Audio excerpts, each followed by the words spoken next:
Welcome to Tastoria Top Tips, and we're now going to hopefully give you a few pointers on how to navigate the dreaded restaurant wine list, which has been the downfall of many. And it is a very difficult river to navigate. We've come up with a few top tips.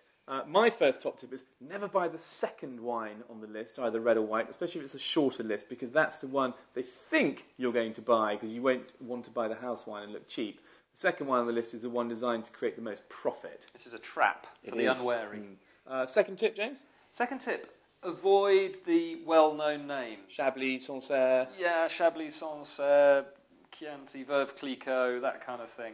Because whether it's a region or a producer label that you recognise, chances are that people will flight to safety so they can push the prices up. Pinot Grigio is the classic. People are pushing up the prices of Pinot Grigio ridiculously because everyone thinks it's a safe haven. They profit on your insecurities, I think, is probably exactly the answer right. to that. Third tip, look at the second quarter of the wine list for wines that you might think are a bit obscure. Quite often a wine bar or sommelier will put those great wines he really likes that are a bit interesting, a bit obscure, in that bracket, and they represent great value for money. He won't want to make so much profit on it because he knows that if you play safe and buy Pinot Grigio, he will make more than enough to cover the amount of money he will lose by selling you those interesting wines at the sort of second quarter.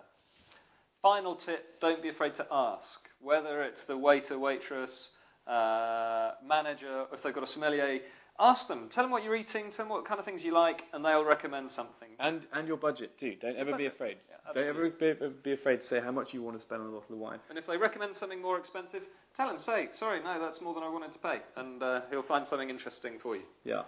So the trick is, don't be afraid, be confident, have a really good look at the wine list, read the descriptions if they've got some. And experiment a bit. Yeah, and relax too. Enjoy. It's there for enjoyment. Come on, after all. I got this from your wine list. Did you? Yeah, it's very good. It's the top half. So Yeah.